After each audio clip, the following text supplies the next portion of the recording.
Hello, everybody. Welcome to the Buckeye Weekly Podcast.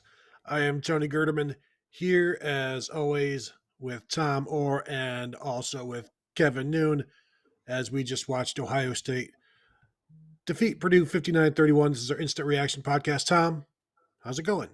I don't want to talk about it. Shut up. I've never liked you. Wow. Wow. Kevin, how's it going?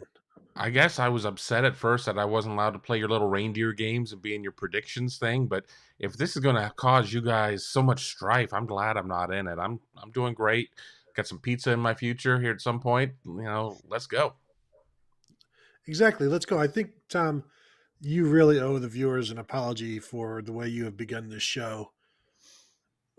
Would you care to apologize?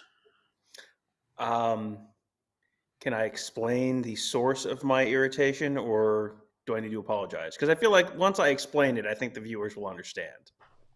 The floor is yours. We do our bold prediction show every Wednesday.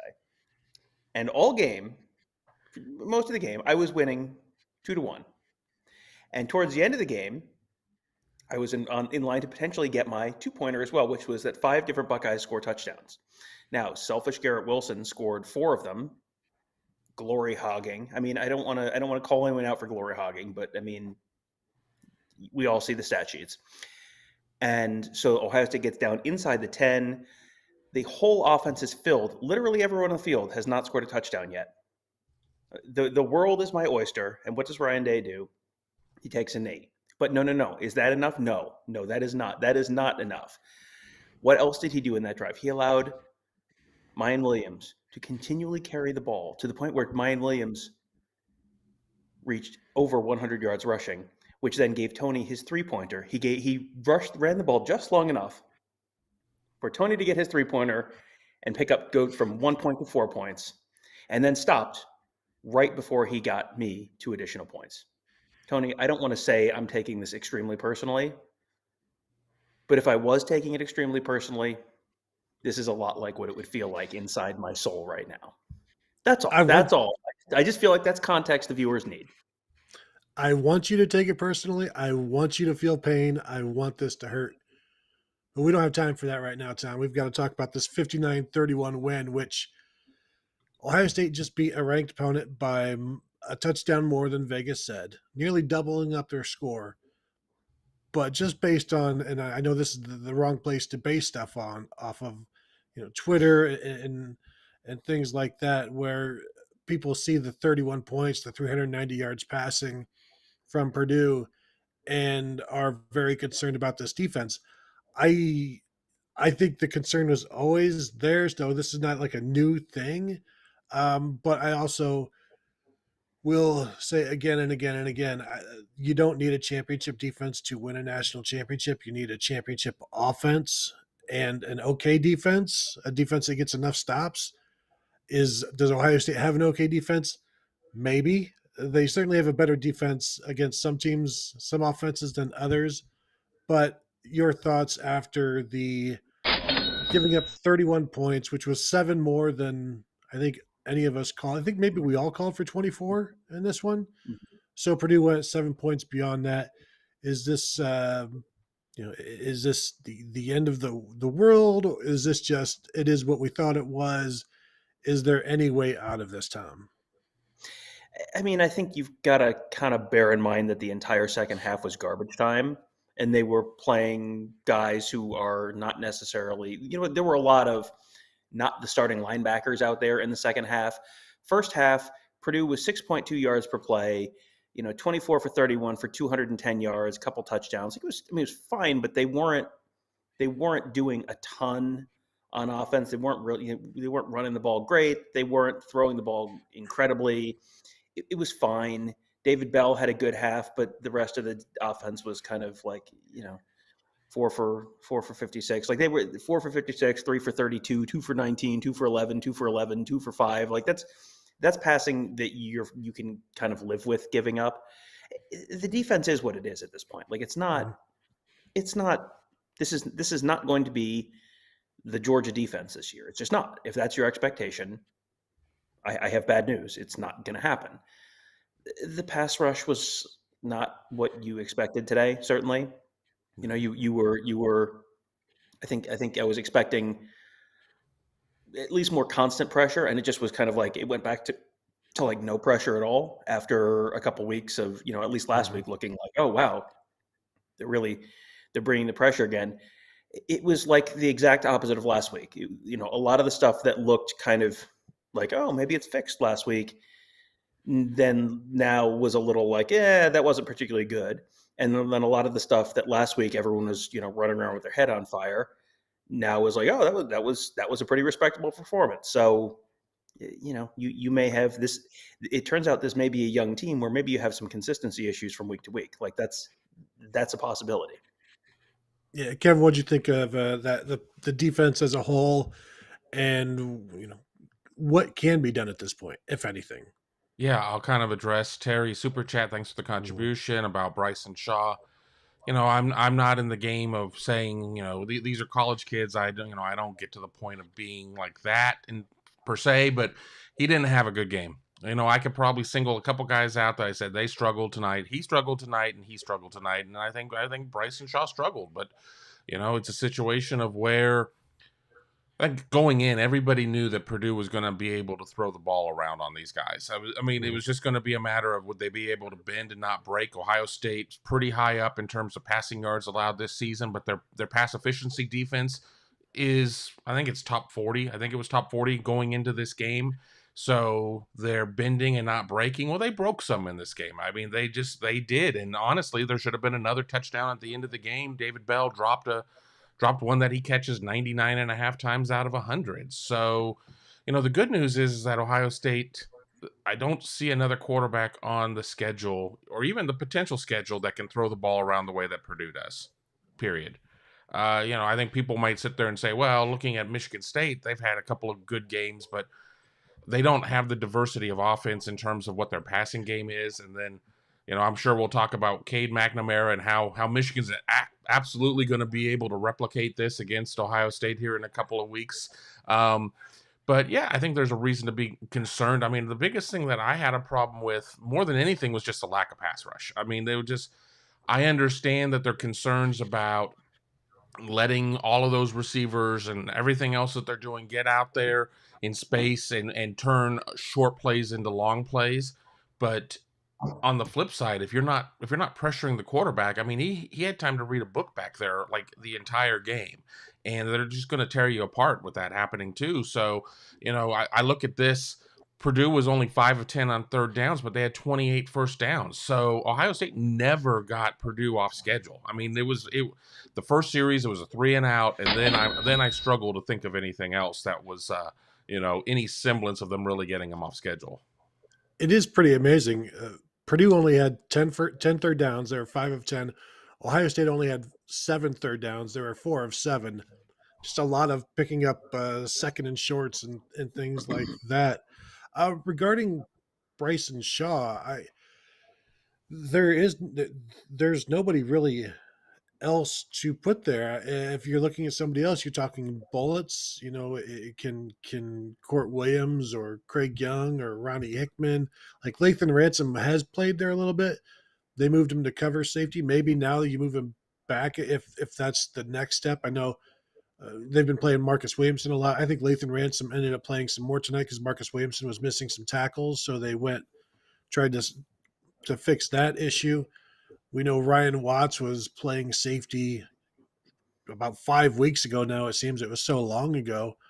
And so they're trying to do some different things, but then things settled and now guys are in their spots. And you don't have Jansen Dunn. He was a true freshman anyway. He's out for this season. Obviously, Josh Proctor, the first guy to go.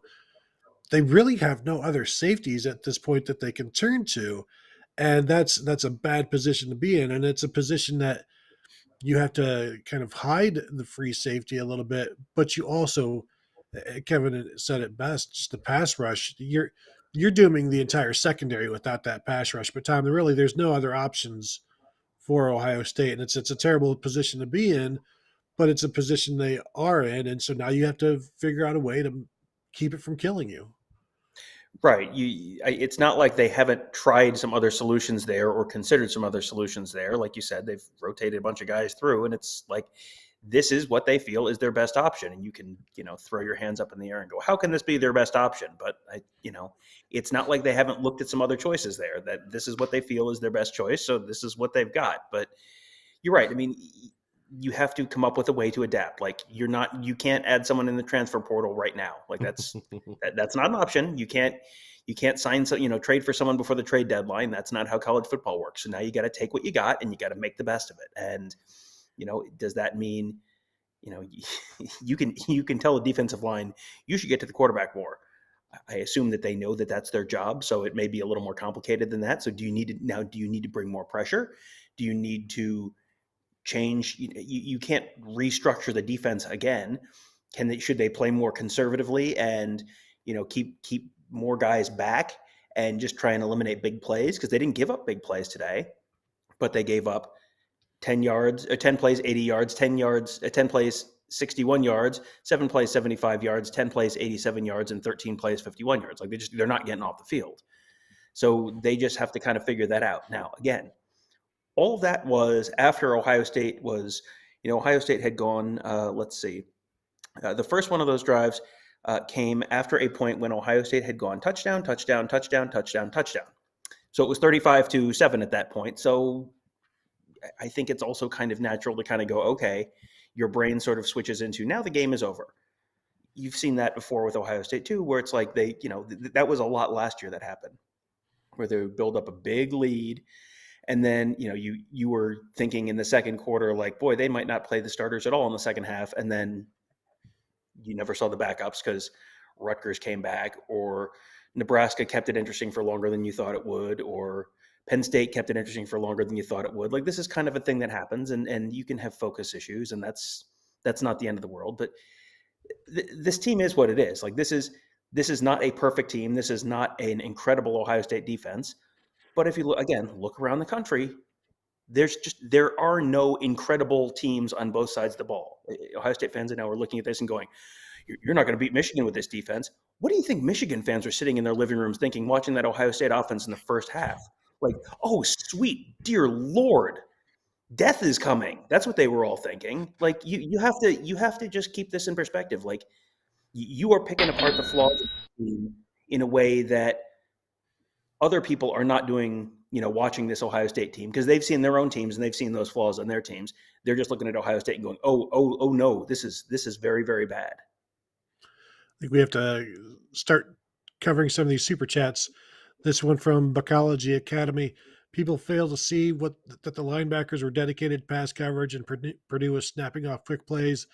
Shaw is terrible every week, doesn't help. We came into this game knowing that the pass defense was going to be an issue, and it has been an issue over the middle of the field. The safeties are concerned, whichever safeties are out there in coverage, and then we saw Marcus Williamson with some struggles there as well in terms of just tackling. But this is also an offense that can do a lot of different things to get in the defenses, just take advantage of defenses. We saw some rub routes that were, you got to feel for defensive coordinators, defensive coaches when that stuff is allowed, and linemen downfield on RPOs. It's like the game is so geared towards the offense anyway, and then that stuff isn't called. And I'm not saying, the refs were terrible in this one. I'm just, it's just a general statement on football. But the pass defense is what it is, and the only way to make it not that this year is through the pass rush and just tackling. And you look at what Purdue was able to do, and I think there's something to be said in the fact that the longest pass play was 25 yards that Ohio State gave up. That's not nothing. And of course, David Bell dropped one that probably would have been a bit longer than that in the end zone. But David Bell, 11 catches, 103 yards.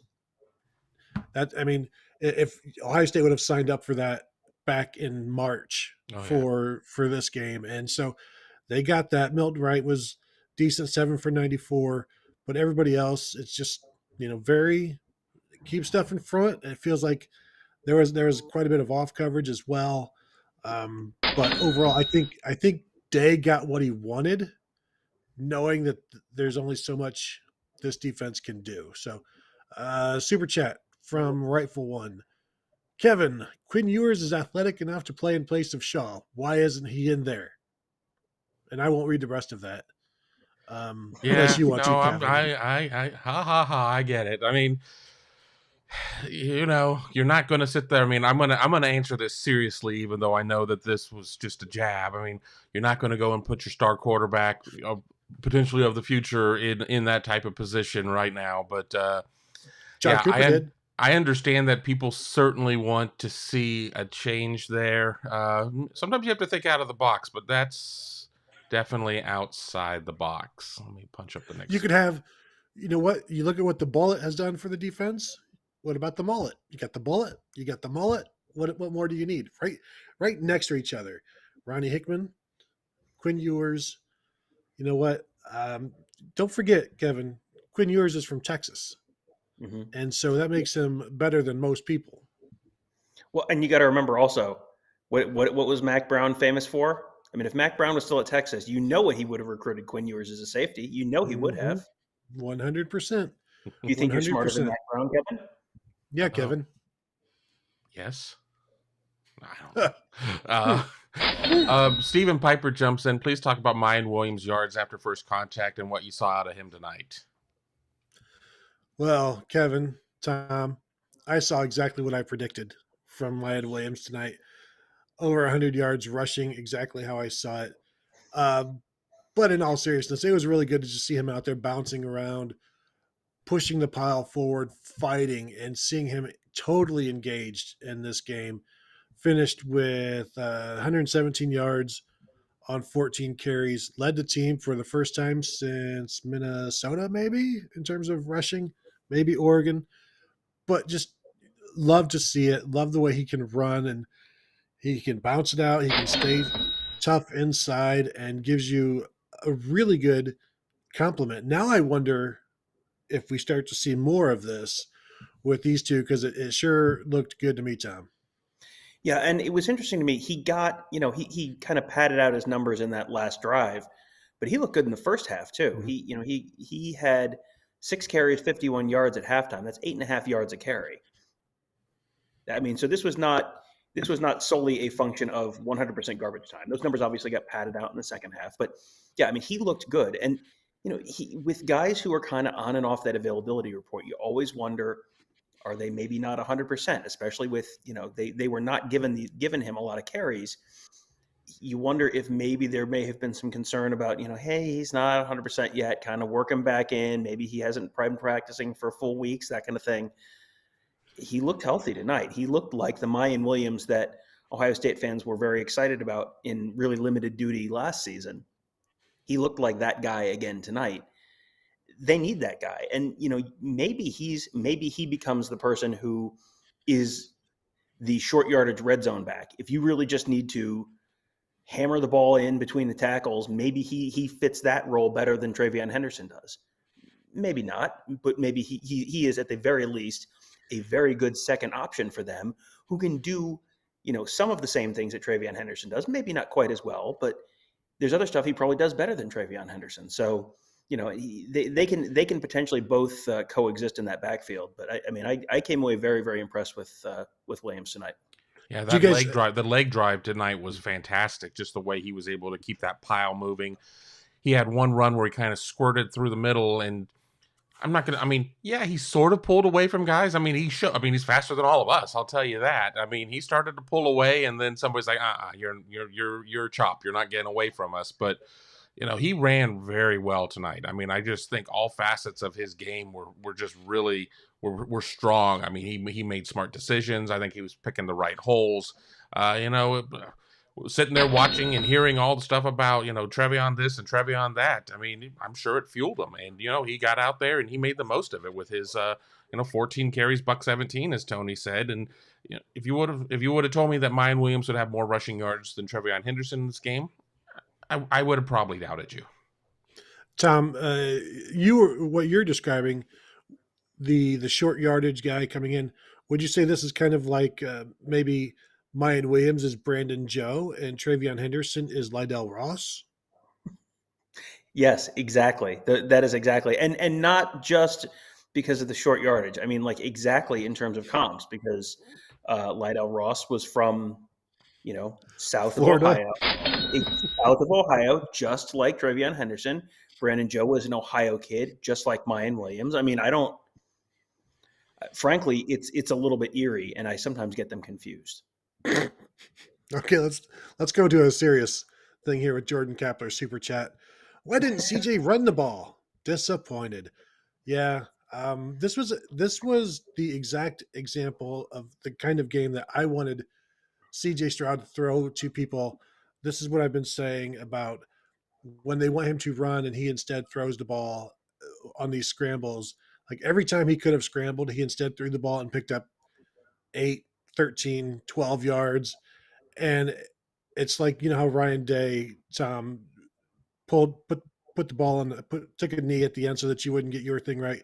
I feel like this was CJ Stroud wanting to prove me right to the people out there, to some of the people out there who want to see him run the ball more. And he has such confidence in his own ability and his receivers that I can just go ahead and pick up 11 yards that way rather than running. And I wrote about this on Friday. Like people are, a couple of guys are like, he had 20 yards to run or he had 15 yards to run, and it's like, but let's do some math here.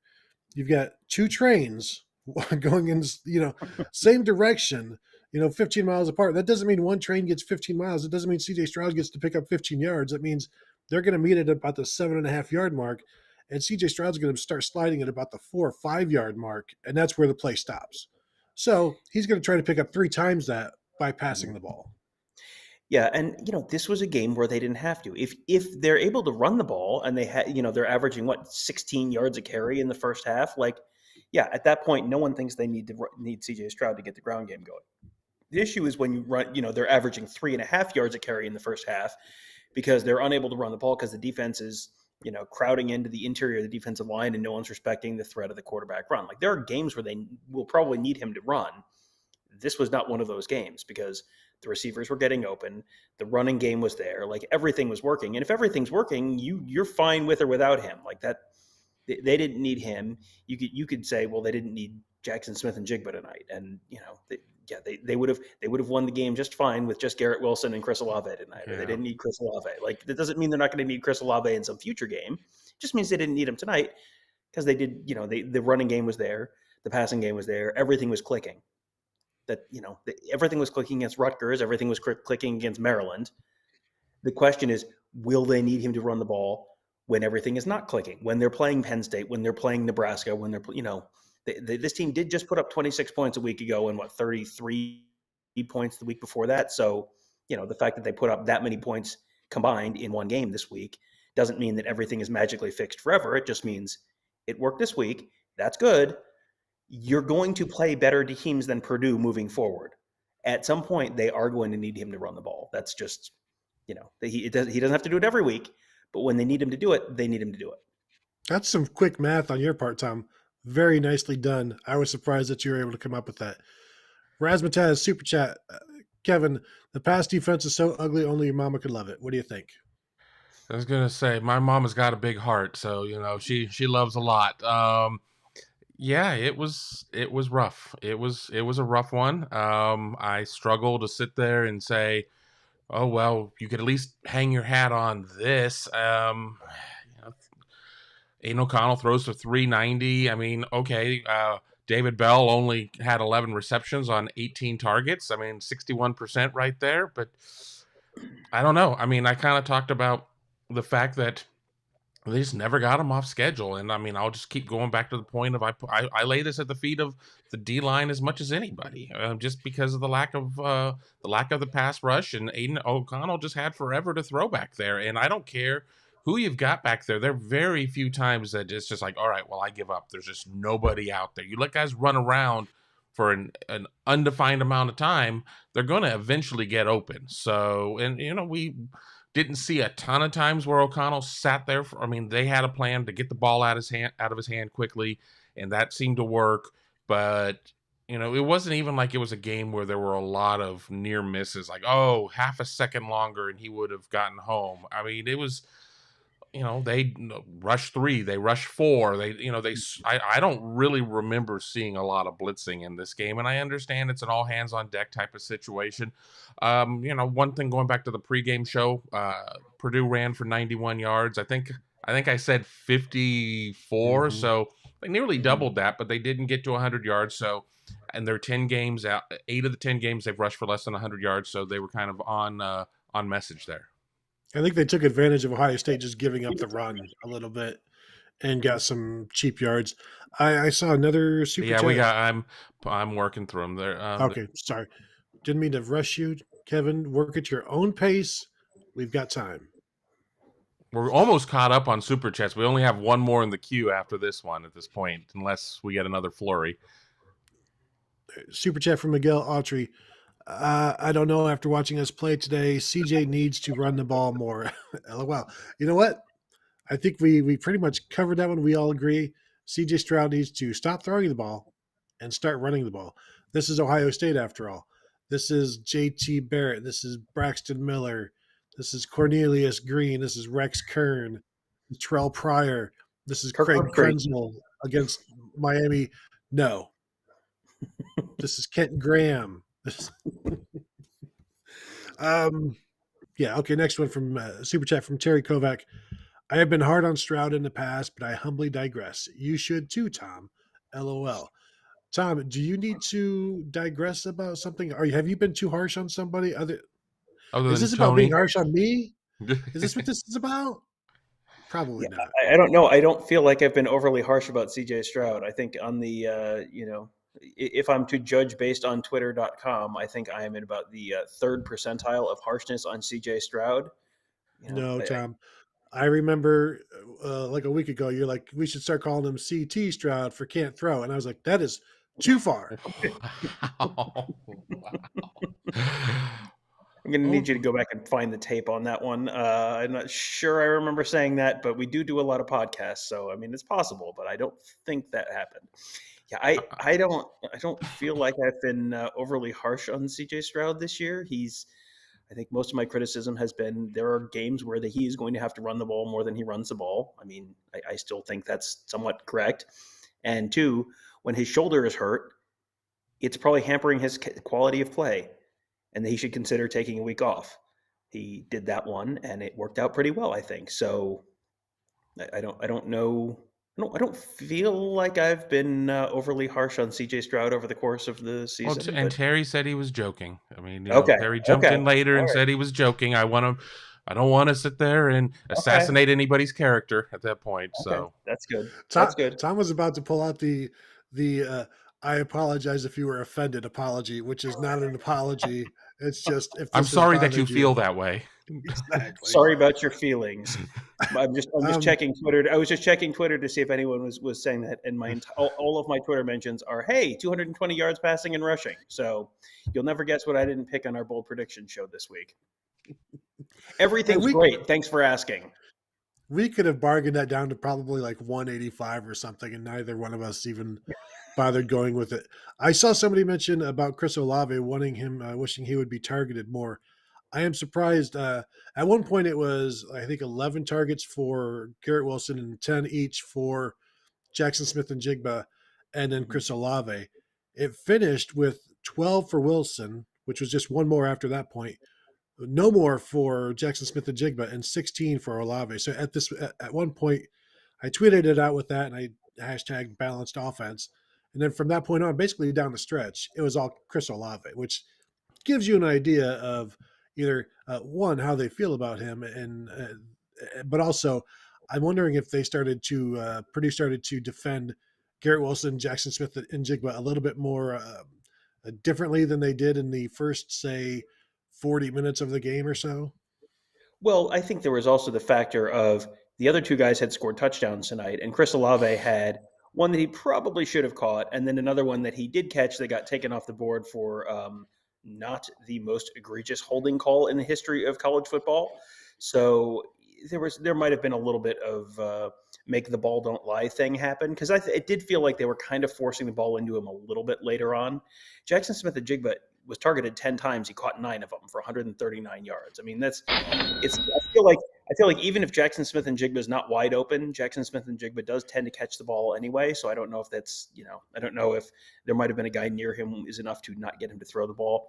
That just felt to me very much like going into that last drive when Olave caught that touchdown. It was like they are going to get the ball to Chris Olave, and they were going to get Chris Olave a touchdown because they know it is a load of crap that last touchdown came off the board, and they want to get him a touchdown. And by golly, they did. They sure did. Super chat from Stephen Piper. I've seen teams like Oklahoma and Alabama get a suspicious amount of benefit of the doubt calls that the Buckeyes don't seem to get. Am I missing something? Kevin. Well, I don't know. I don't want, I mean, I just got my hair cut. The tinfoil hat might start cutting into my bald head. So I have to be kind of careful if I start getting too deep into there. But, yeah, I mean, I guess I need a little bit more clarification there. Are we talking about benefit of the doubt in terms of game calls? Are we talking about benefit of the doubt in terms of resume? I mean, where are we? Yes. All of it? Well, I don't know. I mean, I think we're just more hypersensitive to what happens to Ohio State. So we see that, everybody's going to pay attention to the team that they're pulling for and what they're seeing. And that's just going to kind of be where it is. So I don't know if I would say it's something widespread. The one thing I will say is, my kingdom for a holding call. And not that I saw Purdue commit a lot of holding in this game, but I don't know when the last time that you went like 3 games with one holding call between the 3 games when you pretty much hold on every play. I mean, there's holding of some variety there. Tom, is this confirmation bias? Yes, this is confirmation bias. When you are looking for something, you remember it. And when you go in with the idea that this is a thing that happens, you are going to notice it, and then it is going to stick out to you. There have been bad calls that have gone in Ohio State's favor in previous weeks that you don't remember because you weren't looking for them. Now, if you were a Penn State fan, you have probably an entire filing cabinet filled of, with an entire the kick catch interference call that they lost. Oh, that was Nebraska. Nebraska. You have a whole cork board with photos and like you've somehow got GIFs posted on the wall. I don't Red know how strings. you did that, but you did it. Good for you. Pieces of string. Yeah, the Charlie Day GIF from It's Always Sunny where he's ranting and raving. Yeah, I mean, you remember what you remember, and it's very easy to, I do it too as I'm watching other games, and it's like, I have in my head, like, I really want Oklahoma to lose this game, and a call goes in favor of Oklahoma, and it's like, oh, of course. Okay, here we go again. Like, I don't feel like the Big 12 is going out of its way to do Oklahoma any favors right now, probably not doing Texas any favors right now, given what have you. So yeah, I don't think that's really true.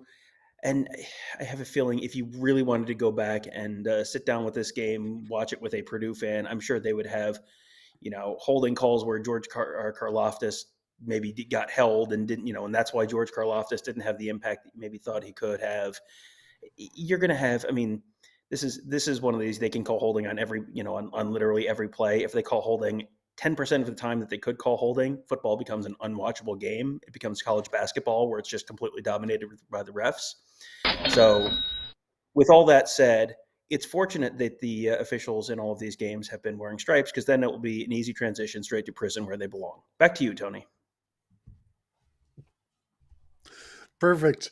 One other thing on like the confirmation bias stuff, and I run into this a lot with Buckeye fans who are like, this would never happen with Nick Saban. Nick Saban wouldn't do this. Nick Saban wouldn't do that. And I would just point to him like, no, he has done this. He has done exactly that. And it's just one of those things, because I think there's just the assumption of this pedestal that other people are put on, that bad stuff doesn't happen, or that they're infallible. And they're certainly not. And this is, you see everything that happens to Ohio State, and we don't always see what happens to everybody else. But I guarantee you, as Tom was saying, like, those fans can tell you all of the times it's happened to them. Oh, yeah. Jordan Kepler with another super chat here. Oh, she finally gets a holding call. Oh, wait.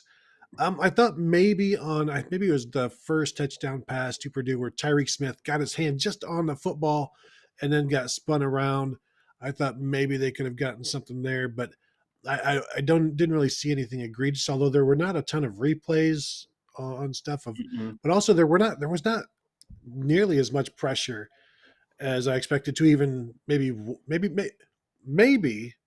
there were so many holding calls that there was no pressure, but it sure didn't seem like it. Pretty quiet day from the Ohio State defensive line.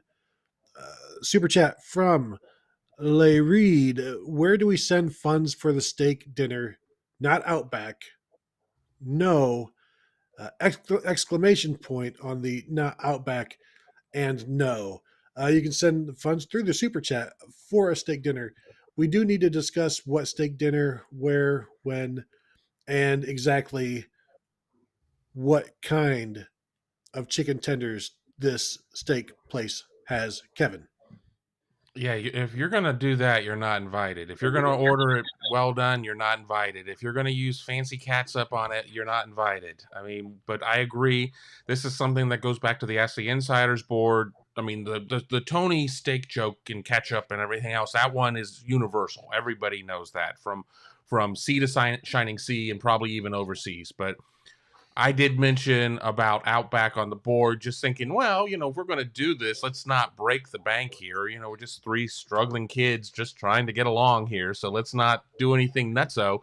And I was like, I mentioned Outback, and I got summarily shouted down about that. Not Outback. I can't believe that. Well, it's still better than Golden Corral or whatnot. But yeah, I certainly think that we can do some sort of piece while we're here. We can watch how Boney Tony eats his steak, and we can report back on that. So the super chat certainly is a great way to be able to make sure that we can make all of Tony's dreams come true. I I got to eat tell my you, steak. I'm a little troubled by this fake Australian bias. Hate anti fake Australian bias that I'm seeing in these super chats. I don't know. I don't know. I don't know if I want to, Jesse Mirko to see this kind of troubling content on our feed. It's supposed to be a welcoming fan base, and fake Australia is something very near and dear to this show, for sure. I don't know. Any steakhouse will do. Waffle House, Charlie's Subs, any kind of steak really will do, in my opinion. Cube steak, Ed Rogers. Cube steak is delicious with ketchup. Now you're speaking Tony's language. When you grow up in a single parent household, if you don't Ed grow is up being with cube steak, ironic. You're just speaking what you believe to be the truth. I'm convinced of that. no, maybe, but yes, I am speaking the truth. But that's another subject for another time. We need to get back to the super chat from Bucknut0730. Can we just run the ball to keep this horrendous defense off the field, providing the offensive line keeps playing well, which is a major question. One of the things I really liked with the running game today was the jet sweep action, the just getting that back into play, Mm-hmm.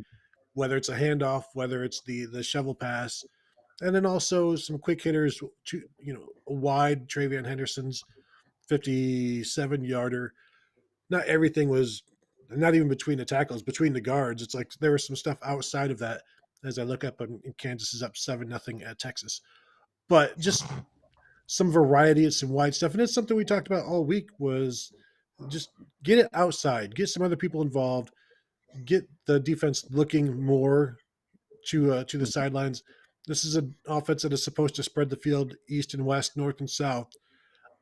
You can spread it east and west with the running game as well. It isn't just screens, Tom. Yeah, and they showed a lot of good diversity in both the pass and the run tonight, I thought, which was good. I mean, that's if you've got everything cooking, like it's real easy to look good. That's it's not always going to work like that, but yeah, you're right. The jet sweep stuff like that. I mean, we've been talking about that for weeks. Like it's going to be there. They just have to try it. And tonight there was the one to Garrett Wilson for like 50-yard touchdown or whatever that was. I mean, like it's there. They have the athletes, And you're going to see that more. I feel like they didn't necessarily need to use that in some of the previous games. You will, I think, increasingly see that. And what that's going to do is ultimately that forces the other team to defend from sideline to sideline, which opens up some of the stuff in the middle. That's gonna open things up, unclog that middle a little bit. That if the offensive line isn't outnumbered, it's easier for the offensive line to look good. All of that stuff. And they did. I felt like they did a better job with some of the slants and stuff tonight. I mean, did you guys see that? It looked like they didn't have as much of the miscommunication stuff we talked about on the pregame show. Like it felt like they just kind of handled everything better up front, even though they did kind of, they were shuffling guys all over the place. At one point, I saw Nick Petit for right guard, and then Oh yeah. I saw Matt Jones at left guard, and then Matt Jones at right guard for Paris Johnson. Like they were shuffling guys all around again, but it felt like there was a little better continuity on the offensive line, just no matter who was where on that line. Well, and you had Purdue had 3 tackles for loss, so that's pretty good. And I'm just looking to see how many yards Ohio State actually lost on the ground, and I don't think it was much. So just the offensive line as a whole performed better. The 8.5 yards per carry is a little outrageous because of the Garrett Wilson thing, but even taking that away, yeah, I think the offensive line was much better. I think Ryan Day said it immediately after the game or at the half that they're controlling the line of scrimmage, and at least on offense, and that was certainly the case. The super chat from FDR is great. Do you think the Buckeyes are going to make changes in the offseason to replace either Matt Barnes or Kerry Combs? Who coaches the safeties? They are horrible. Kevin? Yeah, I mean, I don't know. I mean, here's the thing: Ohio State could sit there, play 5 more games. They got two and one potentially. So I mean, they could play 5 more games, and everything could look a lot better in terms of based on matchups and so on. And with that, you might not have to make any changes. I mean, the recruiting aspect of Kerry Combs is huge. I think that Matt Barnes certainly has done a lot. I mean, it's not like Matt Barnes, when he got tapped to get in and do the play calling, suddenly had a new hand to play with in terms of poker. I mean, he was still having the same cards to play with. So what do we really know about what this situation looks like? I mean, so I don't know if they would. I would like to say that they wouldn't, but you always hear, well, they could still be looking to make some changes, but we don't know what that's going to look like. So at this point, it's just real speculation. I tend to think that they would probably like to keep things as is, but you never know. Never say never. I mean, that's something I learned very early on.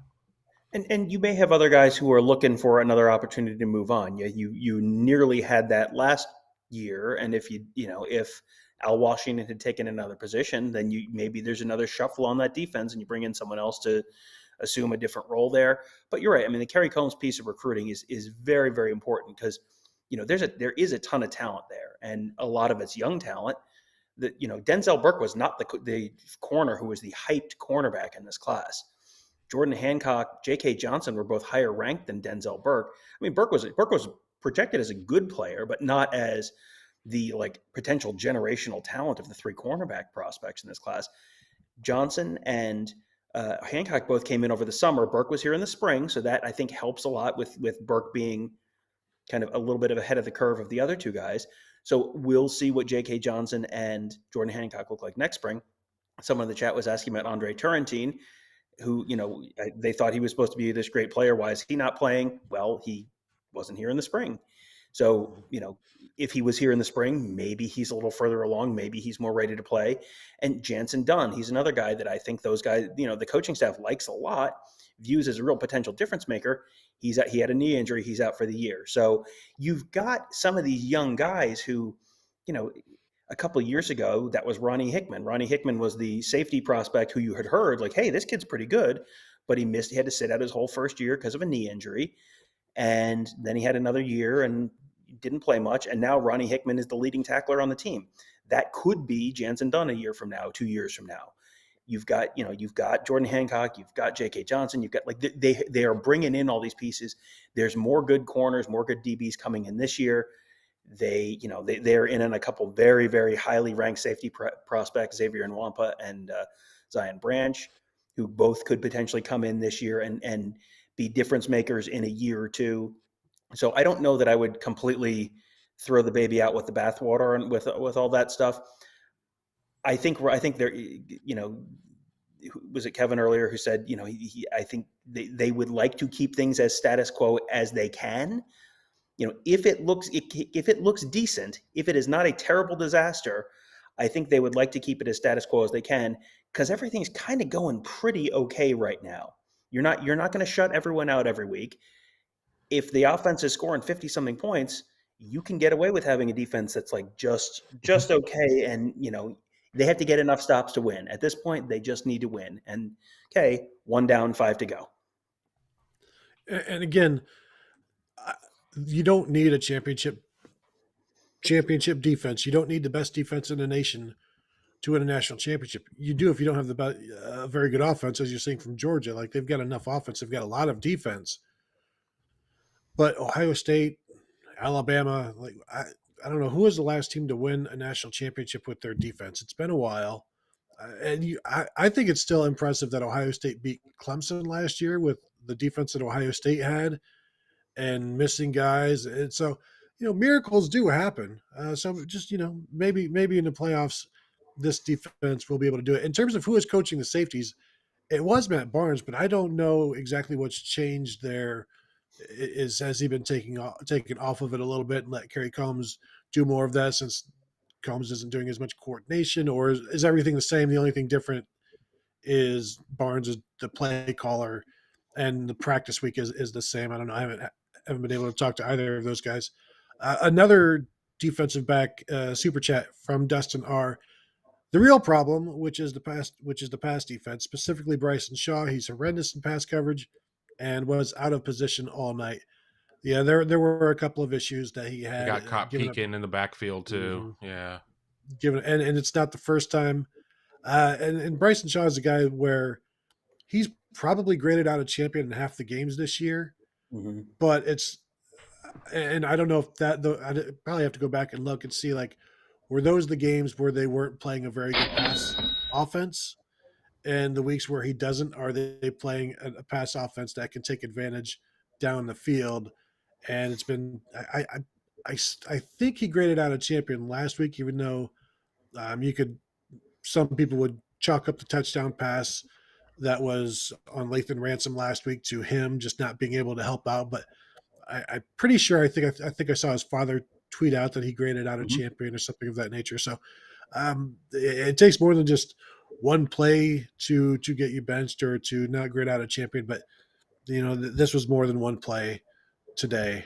So but again, as we mentioned like a half hour ago, there's nobody else. There's maybe Marcus Hooker is about the only other name that could be out there, and he got benched at the end of last year, and obviously has had his own issues this year. So I mean, it's Bryson Shaw or bust at this point. So super chat from Tim Freeze: who is the more dangerous team, Michigan or Michigan State? Great job, thanks. Maybe we should all three weigh in on this one. Kevin, most dangerous team. I kind of go round and round with that one because I watched Michigan almost snatch defeat out of the jaws of victory today. Really didn't get a chance to watch much Michigan State. I think that, if you go off of what Tony's saying about you need that offense, a championship offense, I mean, nobody's going to confuse Michigan for having a championship offense this year. That's just plain simple, especially without Blake Corum right now. So, you can sit there and throw it to Eric All as many times as you want. I mean, it's just you're not going to win a lot of games if you're getting into a shootout with somebody to be able to do that. So on the other side, you have Michigan State, who has shown life in the passing game, but that's when they have Reed and Naylor, and they haven't had a full complement of weapons there. Obviously, Kenneth Walker is pretty good. I think there's more of an X factor in terms of how Michigan State is, because if it gets into a track meet, anything can kind of happen at that point. But then you have a lot of deficiencies with the Michigan State defense. So I don't know. I'll just say Michigan State because it's the next one up at this point. I'll take the cop out. Tom, are you going to cop out like a coward? Well, I think it's kind of a question of what kind of team scares you. Is it the team with the good defense that can hold you down to a 20 something, to try and beat you 27-24, or is it a team that you think could outscore you 42-38? This is basically what Kevin was saying, but I think that's the conversation. Is I don't think Michigan's going to win a 42-38 game against Ohio State, because I don't think Michigan's offense is going to score 42 points against Ohio State. Michigan's defense might be able to hold Ohio State into the 20s if they have a good game. But we're still at the point where what do we really know about the Michigan defense? Like they played reasonably well against Penn State today, but Jahan Dotson had a pretty big day. And the only thing that really kept Jahan Dotson from having an even bigger day, or Sean Clifford from having an even bigger day, was the fact that they had just constant pressure on Sean Clifford, because Penn State's offensive line is their tackles are terrible, and you do not want to have terrible tackles against Aiden Hutchinson and David Ajabo. That is a bad matchup, and they still probably should have won that game. Penn State. I mean, they had the ball. They had the ball in a tie game at the 10-yard line of Michigan with 4 minutes left to go, and just ran this nonsensical series of plays and kicked a field goal, and then gave up a long touchdown drive on the slowest throwback to Eric All in the history of football. And it was like they gave that game away. So I'm interested, I think, in seeing Michigan State next week. I think Michigan State can score on Ohio State, but no one has run the ball on Ohio State this year. So can Kenneth Walker do it? Because Kenneth Walker has been a little bit like Barry Sanders this year, where he has these enormous blow-up games, and then he'll have the game where he rushes 15 times for 40 yards. And it's like, how can this be the same guy? That was what Barry Sanders did. Barry Sanders would have these games where he just went 15 carries for 20 yards. It was like, what? How did you do that to Barry Sanders? And then the next week, he's busting multiple 80-yard touchdowns. I want to see what Kenneth Walker does against Ohio State, because I think Ohio State can contain him, but they're going to have to dedicate some resources to containing him. So is Michigan State going to be able to win throwing the ball against Ohio State? I don't think so. I think Ohio State's going to be able to throw the ball on Michigan State. So I think I've talked myself into Michigan is the bigger challenge, because there's a way. Dangerous. I haven't seen Michigan's defense get totally torched this year. You have with Michigan State. So, maybe, but Cade McNamara throwing for 300 yards against Ohio State, do you see that happening? I don't really see that happening. And if it does, there's going to be a lot of between the 20s, and I don't see it happening in the red zone, because I don't think they have the wide receiver talent to do it to Ohio State. So I don't know. I mean, I'm going to go back to what we talked about before that game. These are two teams that I see a lot of flaws on, and I think Ohio State should beat both of them. But, Michigan could be the third in the row of difficult physical games. And then you got another one the week after, potentially against a Wisconsin. And Ohio State is going to have one bad performance in those 4 games. So it's almost, which week does Ohio State have the bad performance? Or was the bad performance last week against Nebraska and they're in the clear? Probably. Tom is too much of a pessimist to agree with that stance, Kevin. Kenneth Walker, 143 yards rushing today against Maryland. Needed 30 carries to get that, under 5 yards a carry. Talia Tagovailoa, 350 yards passing. If he can do it, maybe CJ Stroud can as well. My answer is Michigan, just because of David Ojabo and Aiden Hutchinson. Who are the most dangerous guys on defense of either of these two teams? It's those two. I think Ohio State can score enough. Those two are more dangerous to me than Kenneth Walker and the Michigan State passing game. It's just that those two guys can just change things, change possessions, basically, and give Michigan short fields and change momentum. And again, it's also a road game for Ohio State, and it's going to be one that everybody wants, and they're going to think people in that stadium, including the Michigan Wolverines, are going to think they can win, and they might be right. And so I think for me, Michigan is the more dangerous of the two teams, because I think Ohio State can score enough to do to keep Michigan State from being really terror-inducing. So that's where I am. Super chat from Stephen Piper. Big boom before the game. Please share your thoughts on the Sonny Styles commitment. Have we talked about Sonny Styles after the game? We just did that before the No, we game, have right, not Tom? talked about him on this show. No. Anybody would like to share your thoughts? Feel free. Yeah, I mean, Kevin? I think it's a huge get. I mean, I don't like throwing the term "must get" about any recruit, but with him being a Pickerington kid and being in the backyard, and he's he is a true 5-star. I mean, all the services have him as a 5-star. He is a defensive player. I mean, what position does he look like he's going to play? Well, we'll see. I mean, could he play safety? I don't know if he's going to end up being a safety at the next level. I see more of an Isaiah Simmons linebacker type of position, but with that, I could also see him playing a stand-up rush end. I mean, it depends on how he reacts to a collegiate strength program and just how big does he get. Because I mean, seeing him at safety just based on his size, because he already looks like he could play right now. I mean, he's just got those genetics. I mean, he's just a really good-looking player, and it's just a huge get. And I think what this does is, and I'm going to take something that either Tom or Tony said in the pregame show, he ends up becoming kind of a Pied Piper for the recruiting class, the way that CJ Hicks was. And there's a lot of talk that, there's some other names that are really close to committing at this point. And, having Sonny in this class already, I mean, that's just a huge get. I mean, I don't know if any of the three of us are really shocked that he picked Ohio State. I mean, the timing seems to be a little bit quicker than anticipated, but that's fine. Ohio State will absolutely take it. And, he's not going to be a kid that I think you're going to have to worry about him flipping. I mean, he could have taken all the time in the world.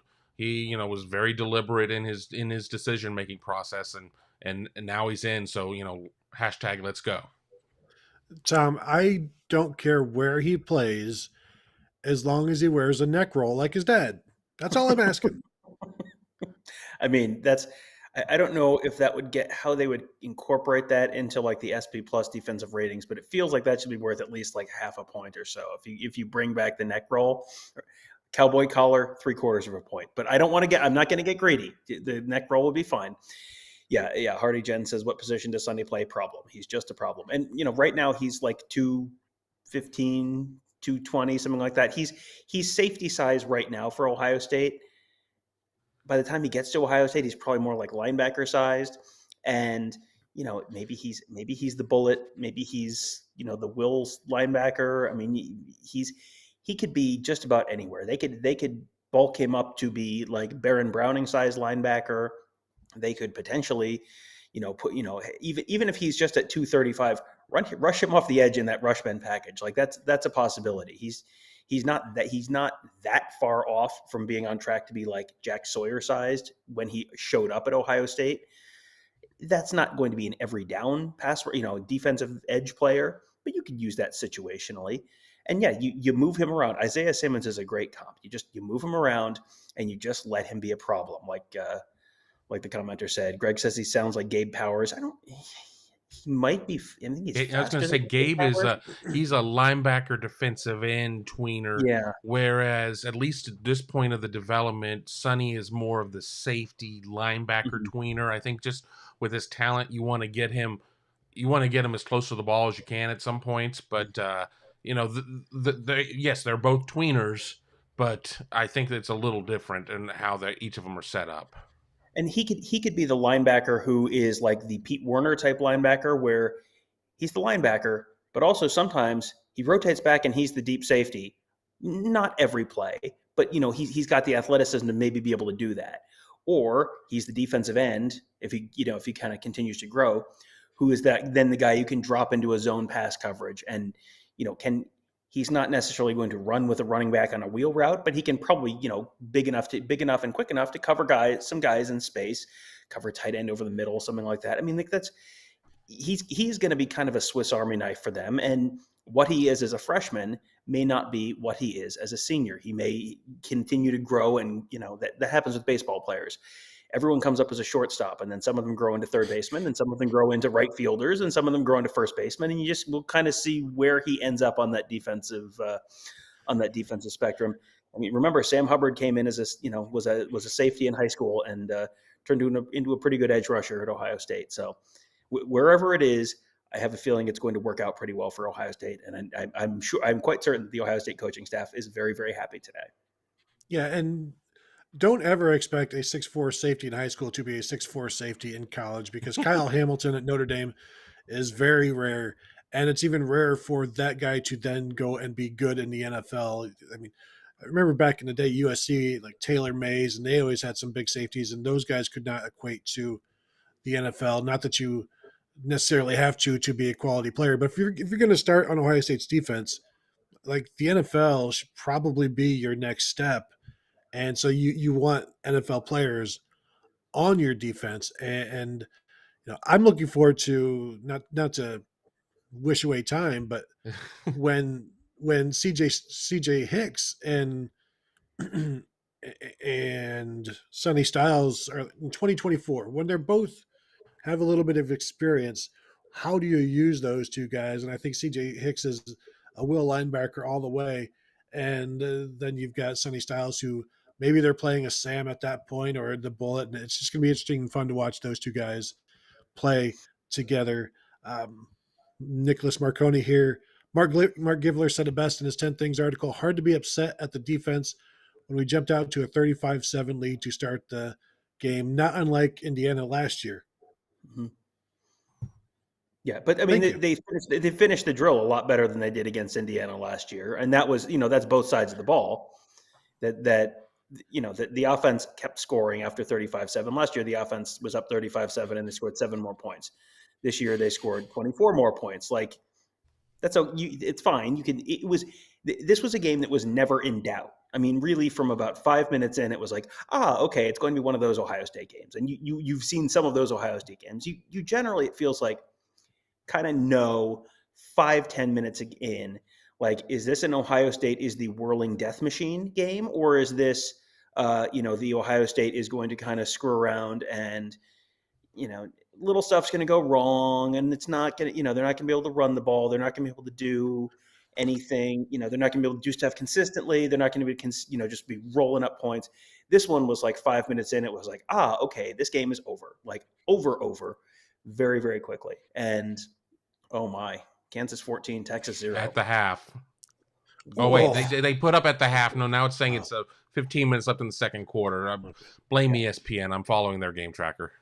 And, but the death machine that you're talking about, Tom, it's like a lot of times before the teams even realize who they're playing, you've got like the cartoon ghost going up to heaven, basically, like, oh, you're dead now, and you didn't even know which Ohio State team you were facing, but now as you are now deceased, and they have run through you, and that's what they did. And they were at like 14 points at one time, and I think the next time Purdue got the ball, it was a 28-point game or something. And then like that's just how it happens sometimes, and you were just here on the wrong day. One of those video games where you spawn right next to someone who's got a shotgun pointed at you. It's like, hey, I'm back. Boom. Okay. And now I'm showing up somewhere else. Like, oh, yeah, that was quick and thorough. And yeah, all of those advanced stats, SP plus and things like that, filter out garbage time. A tremendous amount of that game would have been quantified as garbage time, because once you're down 4 touchdowns, you're probably not coming back. So a lot of that second half is going to be filtered out from the defensive stats, because there's sort of an acknowledgement that you're not necessarily playing your absolute best players and running your absolute best schemes at all time. Like, this is a very marathon, not a sprint period of the season for Ohio State moving forward. So I'm going to be interested in talking to Ross Fulton later in the week on the Morning Scoop about how vanilla did they get with the schemes? Did they mix stuff up as much, and were they being creative, or were they just kind of, it felt like they weren't blitzing as much. They were kind of sitting back and just don't give up big plays. Don't give up big plays. You're not in a prevent, but you're just kind of in a don't give up big plays kind of defense. And I felt like they got a little vanilla, which probably played into it a little bit, because Purdue, you go through Purdue's wide receivers, and the long rushes of the day were 10, 11, 11, and 7. The long passes of the day were 23, 29, 25, 25, 20, 12, 13, 3, 7. 0 30-yard plays today. So if you give up 0 30-yard plays and you're up 35-7 in the first half, you're up 42-14 at halftime, like that kind of suggests to me, like, Go ahead, dink, dunk, keep the run, keep the clock moving. That's okay. We're not going to stress about that stuff.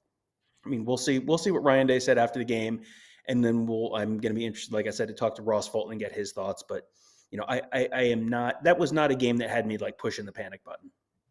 Kevin, what do you think of Denzel Burke versus David Bell?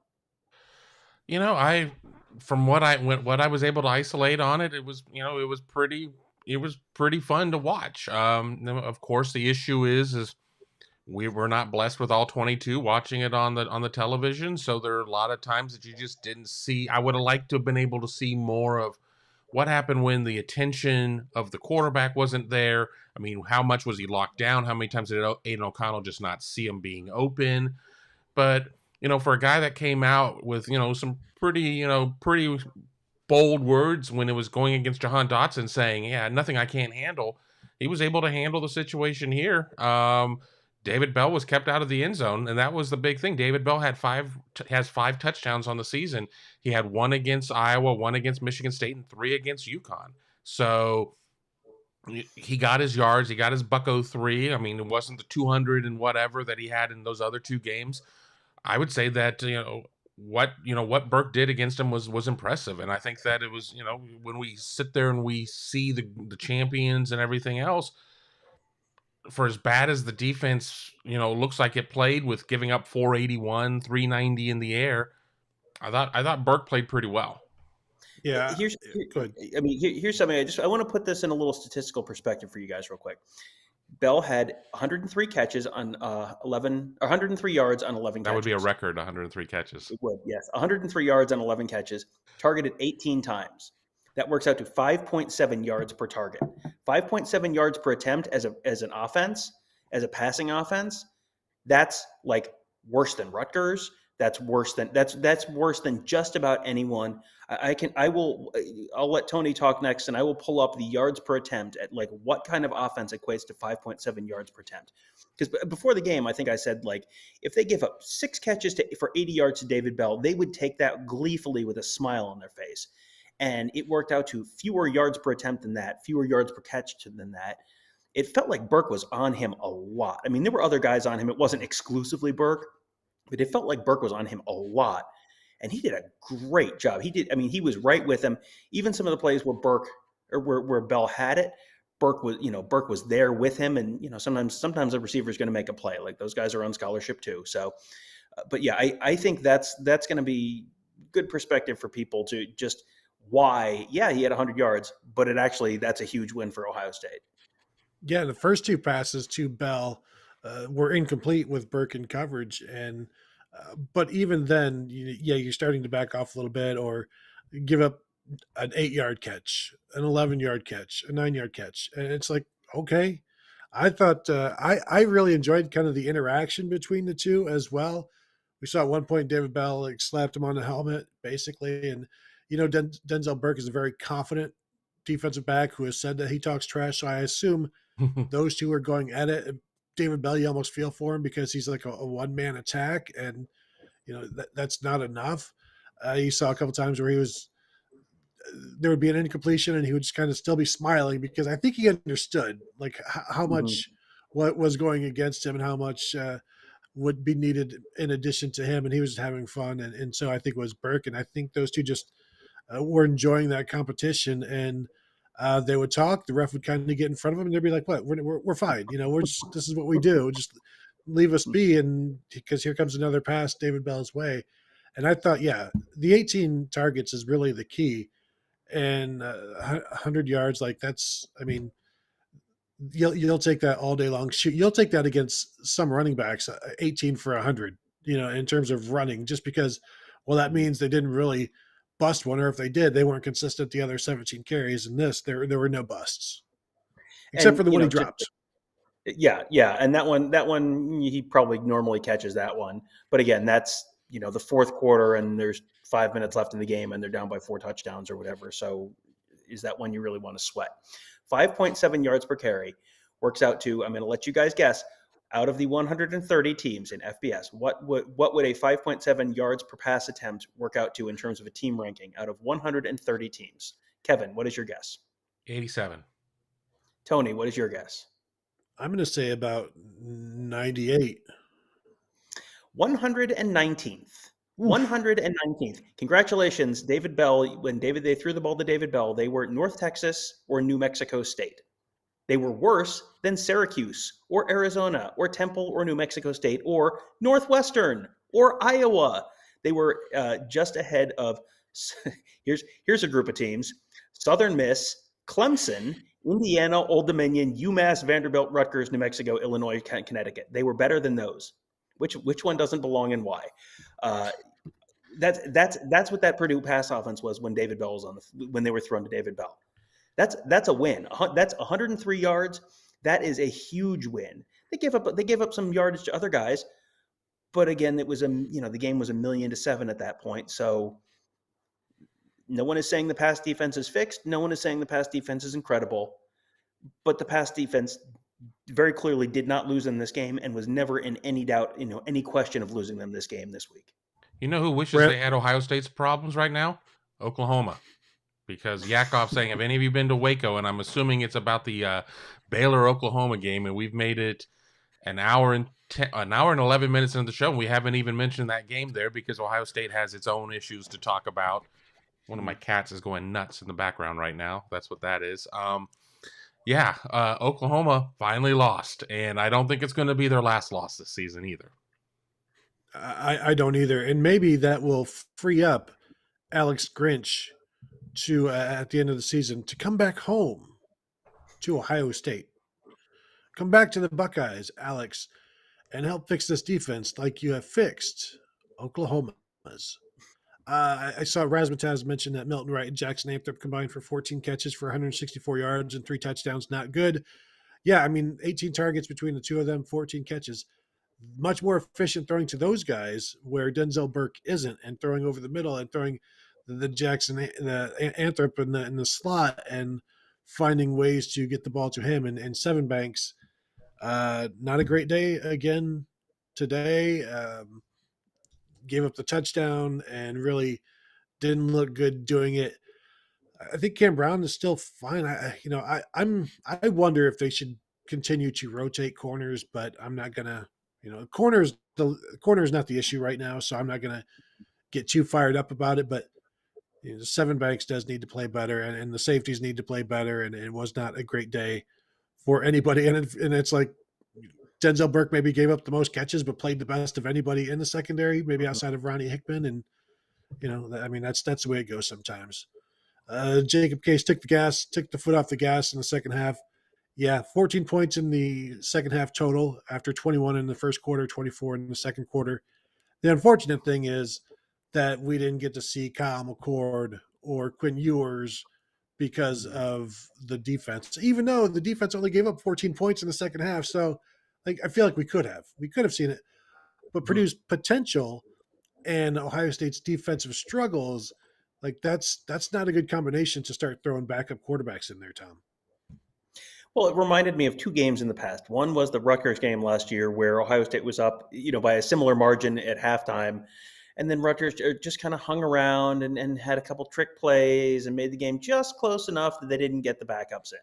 That was one thing. The other one was, remember the Illinois game in 2017 where Ohio State was up by 1,000,000 and it was just an absolute monsoon in the second half. And they gave up like a touchdown or two, and Urban Meyer got ticked off. Like the starters had taken the tape off and unbuckled their shoulder pads, and Urban Meyer got ticked off and put the starters back in. And it was it was just kind of a mess. It's a clown show. Yeah. It was like those are the two games that came to mind today where, they didn't get to the point where they had put the backups in, but it was the passing defense or the passing offense from Purdue was effective enough that they could have made it close enough that, you were a little nervous. You never got to the point where you were nervous. And that was, I think that was Ryan Day's main concern was get out, keep everyone healthy. I don't think there were any real injury concerns. Trevion Henderson went back to the tent at some point, but I think played after that. So I think everyone's probably coming out of this pretty healthy.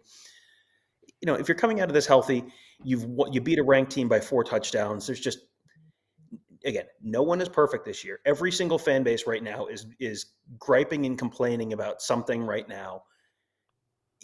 no one is perfect. I am watching right now as Texas A&M, which was number 12 and number 11 in the country, excuse me, playing an extremely banged up Ole Miss team, is currently down by 13 points, getting out first down about 17-4, and Ole Miss is on the verge of punching it in again. And this is a Texas A&M team that is like on the periphery of the college football playoff. Like every team is flawed this year. Does that mean Ohio State is not? Ohio State is flawed as well. Every team is flawed this year. That's just, it's one of those years, and you just kind of need to make your peace with it. And that means that there was a good comment earlier that said, Ohio State could beat anyone in the country, but Ohio State could also lose to, any of 10 teams during, any given week. Yep. Yeah. That is exactly correct. And it's just, I think Matt Corral got in, so they may be up 20-0 right now. But, you have to just kind of make your peace with that. Like, this is the year that it is, and Ohio State is good enough to win the national championship this year. Are they guaranteed to win the national championship? No. Are they the clear and absolute favorites to win the national championship? No. But they are good enough to win the national championship, and it is mid-November, and they are still very much in the national championship hunt, and they're in win-in-your-in spot right now. So it is what it is. You are not going to be 2019 LSU every single year. That's just not how it works. I want to touch on a couple of comments here. One from our friend Nick M. Georgia is better. I'm sorry. Thank you for your bravery and sharing that with the group. I know it hurts you to say that. And again, you're apologetic when you do say that. Thank you for just your honesty and your tolerance of all of the Buckeye fans and dimensions who, maybe, but whatever. Just thank you for being here, and thank you for being so apologetic in your stance. Expired. You guys need to watch the game more closely. Talking about no sacks. Can't get sacks when the ball is out in 2 seconds. Yeah, but you can increase pressure. You can get pressure, and this not getting sacks. A lot of times it is because the ball is getting out so quickly. But there are ways to get pressure, unless you're just trying to contain, and maybe they're playing some contain the entire time. But teams always try to get the ball out quickly against Ohio State, and Ohio State usually gets sacks, and that's what has happened all season long. And they went 4 or 5 straight games getting to the quarterback a bunch. Did not happen here. Rarely pressured Aiden O'Connell, and I don't expect, Kevin, this to be the norm moving forward in terms of games where they just don't even knock the quarterback down. I think this is a very good passing game with an experienced quarterback, a good coordinator in terms of Jeff Brom, and just they know what they're doing and they do it well. And I don't think Ohio State is going to run into that again until Alabama. Right. Well, I was gonna say, Aiden O'Connell could have put eggs in his pockets and would have no yolks on him, because they never really laid a hand on him. But it is a combination of how quickly they got the ball out. I think they did a good job of rolling the pocket a couple of times, and Ohio State just really had to make some decisions in there, and they sent 3 or sent 4, and they just needed to make sure that they had everybody out there in coverage. And I think you couple all of that together, and it certainly looks like we're back to where we were earlier in the season, where the defensive line wasn't necessarily getting much pass rush. But I think as you said, we saw Ohio State go against an advanced passing team, and that's what under Jeff Brom, some of the things that they did, some of the rub routes and some of the other little tricks they had. They had some things. I mean, what about the fake flea flicker? That was something. I haven't seen that one in a while. They were up against some things there, and obviously you want to have a defense that's going to be able to respond and adjust to all challenges as they come along. And Ohio State didn't exactly pass a lot of the challenges with its pass defense. But you know what happened? Ohio State won by 28, and it was a game that really everybody sat there and said, this is a sucker's line. I don't know why anybody would take Ohio State to cover. And lo and behold, we were wrong. This time. Nick M., I will point out the comment, Emeka should play safety. He did in high school a little bit. While I disagree that he should be playing, I do agree that he would be a very good safety. Probably still not as a freshman though, and that's you wouldn't solve anything right now with the Ohio State defense. Any have I missed any comments that you guys want to touch on? Are we needing to answer anything? Is there I anything? mean, we've trust me, every question has been asked in triplicate. I mean, we've kind of been doing. I was putting them into the queue. We've really kind of, stayed on it because the main issues there, were some personnel questions about Have you guys talked about pass defense?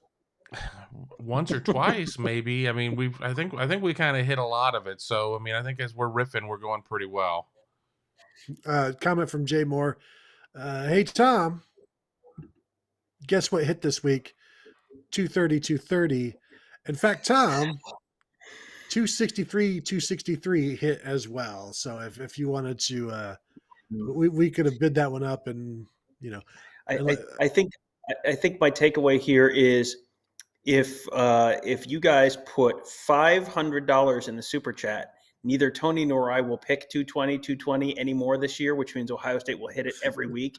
And that's usually a pretty good proxy for Ohio State wins comfortably. So, I mean, I guess we'll find out how dedicated people are to Ohio State football. Because, I mean, this is the power that we hold. And, we can use it for good or we can use it for evil. And really, that's up to you.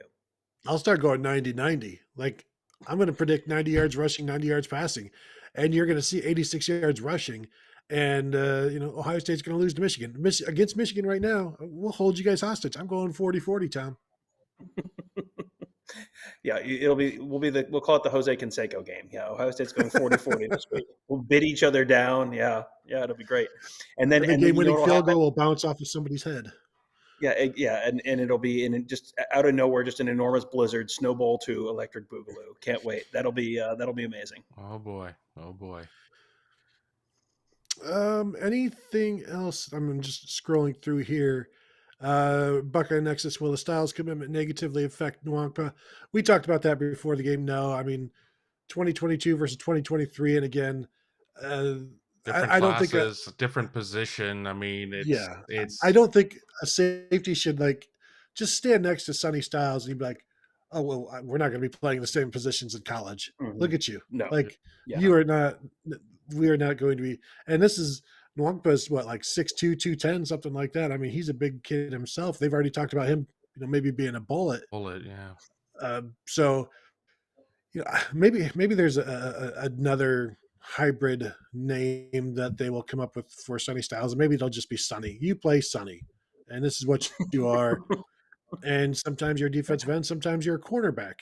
Julian Peterson at Michigan State, way back when, one year, like his last year at Michigan State, lined up a certain number of snaps at corner, defensive end, defensive tackle, linebacker. Wherever he was needed, they would put him and shoot. You go back to C. Grant in 2001, played linebacker in 2000 for Ohio State, then went to corner in 2001. That's how bad things were back then. I don't think they'll be that bad this year. You can now use Sonny Styles as a luxury rather than, well, we have to plug this hole, we have to plug that hole. You get to actually just put him where it'll suit best. Yeah, I mean, if you can move him around and use his athleticism as sort of a surprise and a flexible, Swiss Army knife kind of tool, that's great. You don't really want to be moving linebackers to cornerback. That is something that, I can think of one example in Ohio State history, and it did not go great. Like the 2001 Ohio State season, everyone kind of remembers the Michigan game. It was like, oh, that was a good season. It was like, well, was it? I don't think the rest of the season was exemplary for Ohio State. But yeah, I mean, he's going to be a very, very special player. And to sort of expand on what Gerd was saying earlier, because we talked about it in detail in the pregame show. But if you didn't hear that, he's a 2023 Sonny Styles. So Xavier Nwankpa, Zion Branch, those guys are 2022s. They're going to be on campus a year before Sonny Styles is. Sonny Styles is very likely not even going to be a safety in college. That's fairly likely he's going to be a linebacker anyway. So, and Ohio State has C.J. Hicks already coming in at linebacker, Sonny Styles coming in at linebacker the year after that.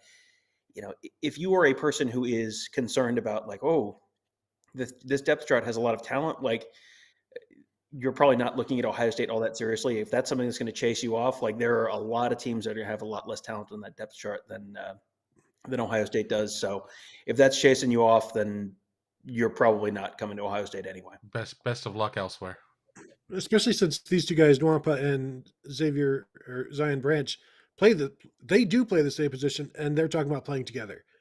Like Right. they are, they are in contact. I mean, they're a and little different friends. body styles. I mean, Yes. it's not that they're exactly, oh, you guys are, clones of one another. There's a little bit of difference, but yeah, it's very easy to sit there and say, okay, well, this is great, but how does this ultimately end up hurting us? And there's no downside on the commitment of Sonny Styles. And I'm not saying that anybody was insinuating that, but there's no downside. Yeah, and as I said on the pregame, Ohio State starts 3 safeties, and sometimes they'll put even more out there. So it's not, there's room for everybody. Safeties in the Ohio State defense. This is a bad analogy because I'm going to say they're like Jello. There's always room for them, but also sometimes you can just run through Jello, throw through Jello. Jello not the best defense, if you will. Or Tom. dessert. Am I?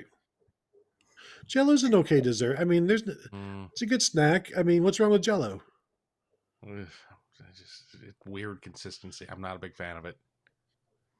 I mean, it's fine, but if I was to make a list of desserts, I would like, oh boy, it's fill in the blank. Like that's about 37th on my list. Like it's fine if it's there. It's like, well, if that's what it is, it's all right. But Stephen Short, Tom, can you beat Tony in a 40-yard dash? Tony, I mean, I don't want to speak. I am not a sprinter by any means, but I am going to be willing to guess that I have run a mile, a 5K, a 10K, a half marathon, and a marathon more recently than Tony has. Is that probably a fair assessment? I would have to look at my calendar, but probably. Yeah, I think a 40-yard dash. Again, I am not a sprinter, but I'm gonna say Tom minus 5 yards on a 40-yard dash against Tony. Kevin, who are you betting on there? I think I'm going to have to put my money on Tom on this one, just because Tony would probably get distracted by, I don't know, Jello. like Jello. Yes, Jello. That's fine. Jello. We'll Ooh, just a say blue it. car. Ooh, piece of candy. Ooh, piece of candy. Tony. Greg says, is it possible Lorenzo Styles could come home? I don't think that's going to. Lorenzo Styles Jr., his Sonny Styles' older brother, he had the option to go to Ohio State. That was a conversation, and it just he was interested in doing something else. I think he's Ohio State did not recruit him at the position he wanted to play, and that correct. was a big issue too. Yeah, I mean he wanted to be a wide receiver. He was looked at more as a defensive back. So, yeah, I feel like that ship has probably sailed, and that's fine. Like you can be a different person than your brother. There have been a lot of brother tandems that have split between Ohio State and Notre Dame. Liam and Tommy Eichenberg, one good recent example, where one brother goes to Notre Dame, one brother goes to Ohio State. So the styles are kind of in line to be the next one of those. Here's a good one from Buckeye Nexus. In what order would you rank Jackson Smith-Njigba, Chris Olave, and Garrett Wilson? I will go first. For what? In what? Where they're going to get drafted? No. Well, I know, but in terms of where, how high they get drafted, in terms of college production, what's the criteria? Better college receiver is what we're going to go with based on this. In what order would you rank? They are college receivers. This is what we have to go on.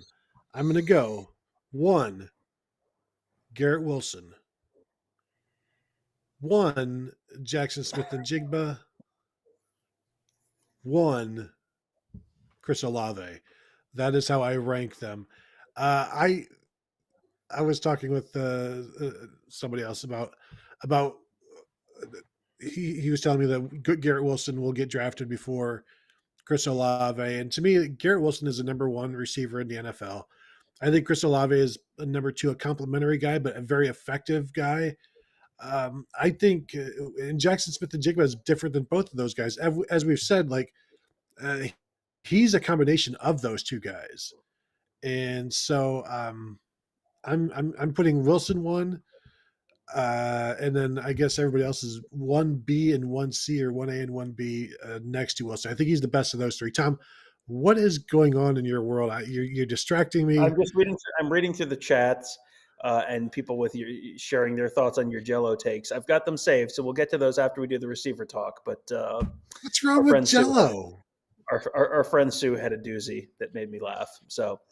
Um, so yeah, it's interesting because I think I'm going through this and thinking, well, you have to have Garrett Wilson first, just because he's just such a freakish athlete and can just he can do anything. He's wildly productive.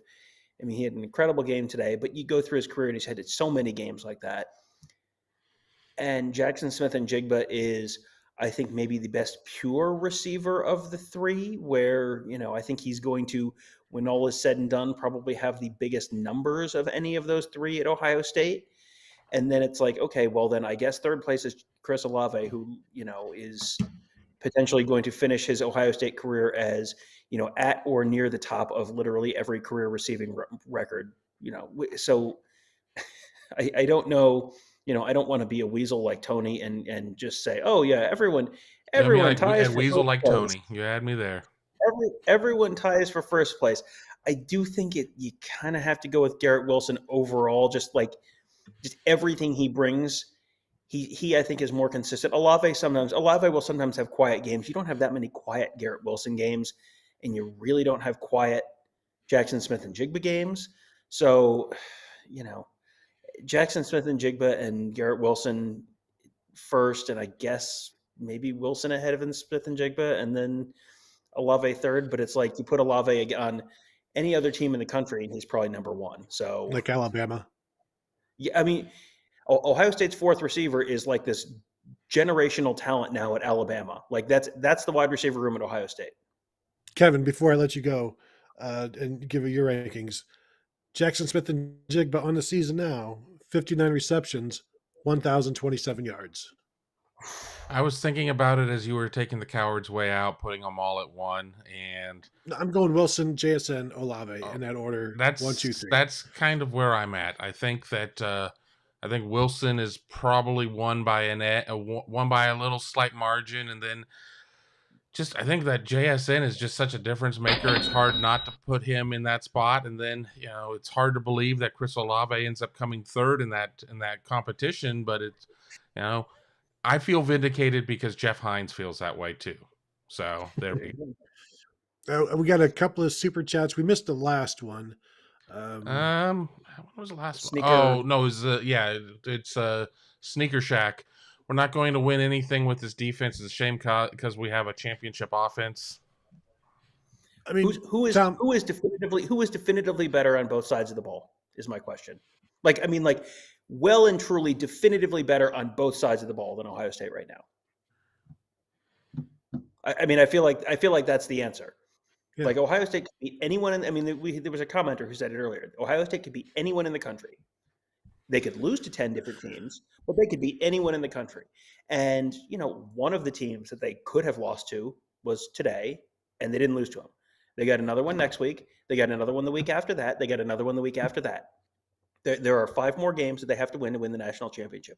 All of them are losable, but all of them are winnable. So I don't think you can definitively say Ohio State won't win the national championship this year because they have to win 5 more games and they'll do it. So, yeah, of course they could do it. Will they? I guess we will all have to be. We'll all have to tune in next week to find out. And this is something that kind of burned down my mentions a little bit. People who are like, this defense isn't going to do anything. It's not going to win it, and they're just miserable watching the Buckeyes because they know they can't possibly win a national championship, and not even enjoying a 28-point win over a ranked team when your offense is really fun to watch, has a bunch of explosive plays, but you just can't even enjoy it because you think the defense should be flawless, or not even flawless. You think the defense should be good. The defense should be good. This is what it is. It's okay to still enjoy the season. And I say that on so many different shows every week. It's like you look forward to college football for 8 months a year. You get it for 4 months. You may as well enjoy it. And If you're not enjoying it, then what the heck are you looking forward to? Are you looking forward to the misery? Don't you have enough misery? Like, if you're looking forward to being miserable, you're gonna find it, and you will find it everywhere you look. And I'm not saying just look for the good stuff, but I'm saying there is good stuff, and it's there for you to see. That's just me. That's my little soapbox. We can get back to the super chat. I guess I will read it. I was going to say, I'm sorry. I'm trying to try.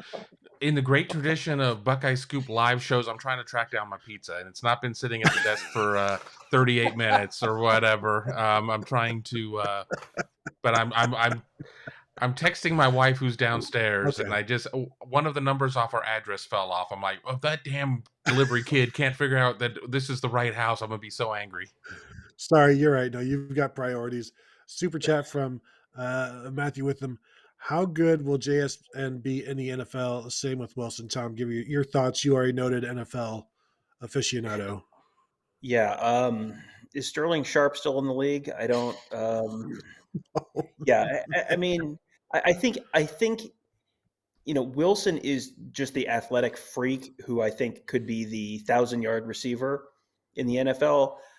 Jackson Smith and Jigba seems like the guy who hangs around the league for 12 years, and it's how like Frank Gore. You look at NFL career rushing totals, and it's like, what? Frank Gore is like the second leading rusher in NFL history. How is that possible? He's going to be one of those guys where it's like, how is Jackson Smith and Jigba like 8th all time in receiving yards in the NFL? Like that's what he's going to be. He's not necessarily going to be the 1,500 yards and 15 touchdowns Randy Moss kind of guy. Like that might be Garrett Wilson, who are likely to be that kind of guy. Jackson Smith and Jigba to me is the guy who just hangs around forever, just piles up numbers, constantly plays on good teams. He's the third best receiver on the team that's going to the conference championship game every year. Like that's what his career is to me. Now, as someone who actually watches the NFL occasionally, Tony, what are your thoughts? And or Kevin? Yeah, I'll we mentioned Jeff Hines super chat. His was Wilson, JSN, Olave, agreeing with all of us.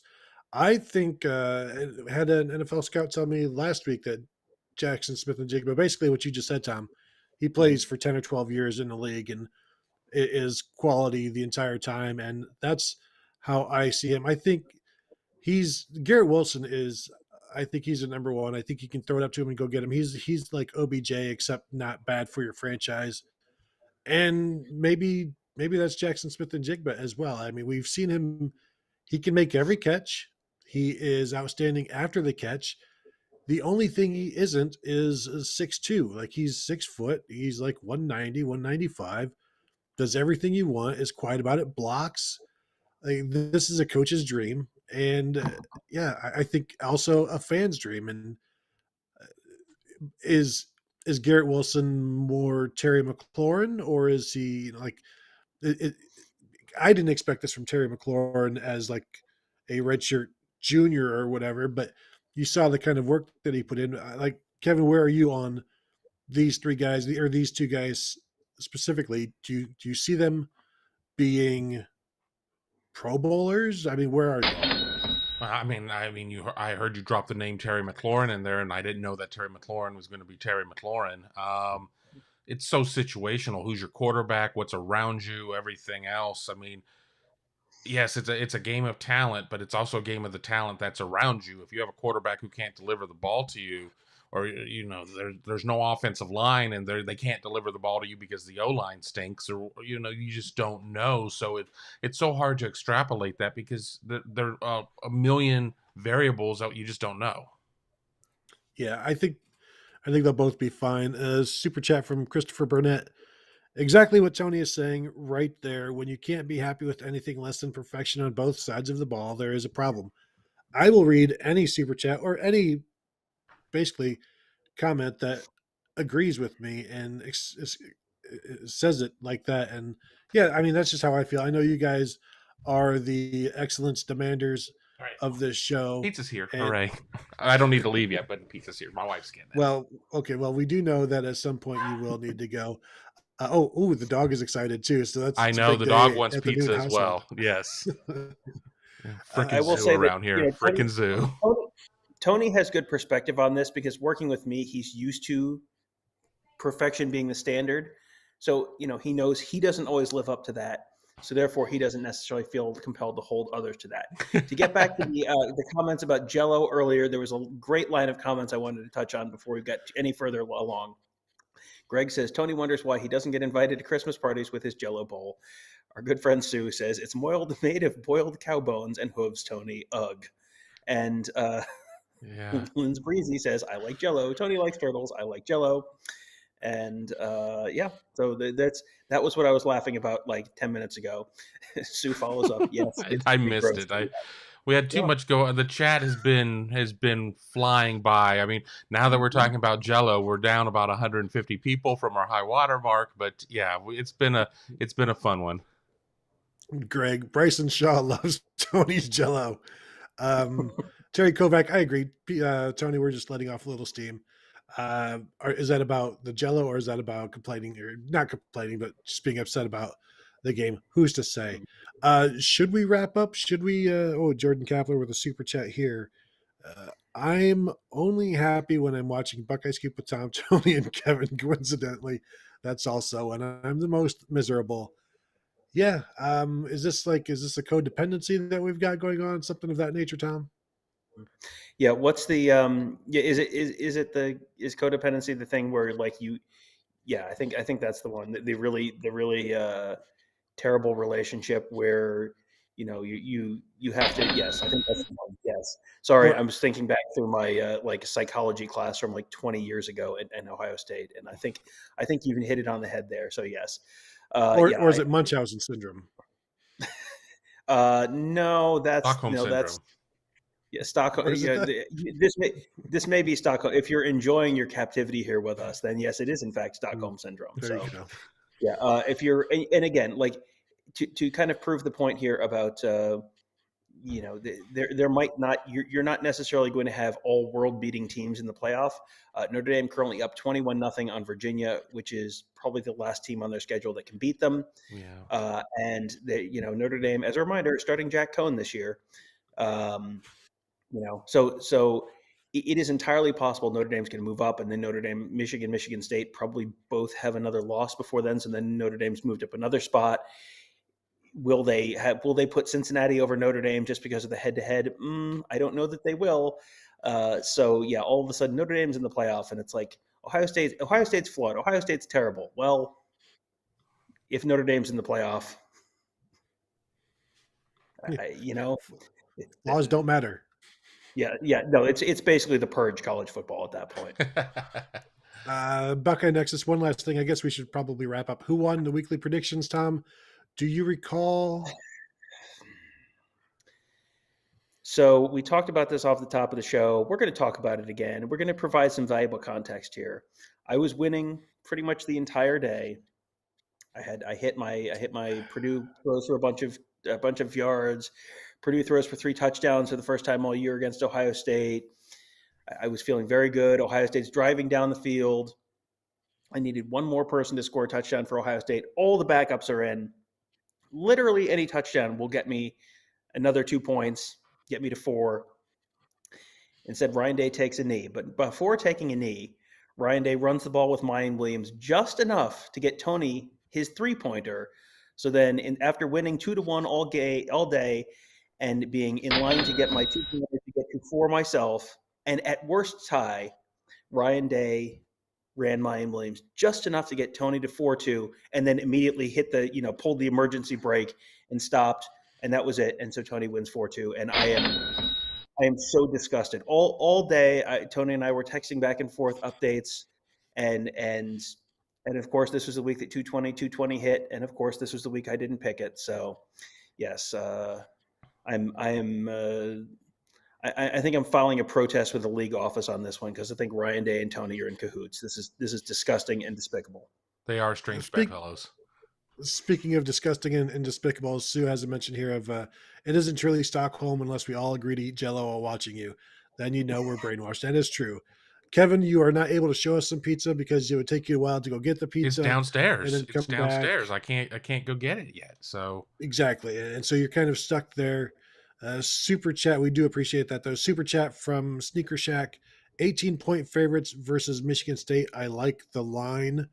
You know what? I'm done saying this line is too high. I'll go ahead and just say, hey, they know what they're talking about. Those people there in Las Vegas and offshore and whatnot. That seems high though. It does seem high, but I said the exact same thing last week about 19 points against Purdue. So I'll say it again, and I won't pick 220, and Ohio State will go 220 and win by more than 18 points, and everyone will be happy except for me. That's fine. That's about all you can ask in life. Now I'm thinking we should just keep going and keep Kevin from the pizza. Pepperoni, onion, I'll jalapenos, throw a 2-shot up here and just walk away. I promise you that. I do like Luke A down here. Jello pizza? No. Ketchup Jello? All right, that's enough. No more show after that one. Let's go ahead and call it a night. We've got stuff to do and things to drink. So want to thank you guys all for tuning in. We do appreciate you guys showing up, feedback, questions, super chats, all of that. Just simply being here so that we're not talking to ourselves the entire time. It is always fun for us. So thank you guys for doing that. Hope you enjoyed the game. Hope you enjoyed the show. Reminder to hit the notification bell, subscribe. We'll let you know. YouTube will let you know next time we drop a show or go live. And then you won't have to. You don't even have to worry about it. YouTube will tell you. And then if you'd rather get the audio version of this, you can go ahead and go to any of your podcast platforms, search Buckeye Weekly, and you'll find us there. If you want to listen to just Kevin, you can search for Big Me Kickoff, and his show will be there as well. You can also find him on YouTube at youtube.com/Buckeye Scoop as well. So thank you all, and we will talk to you guys later.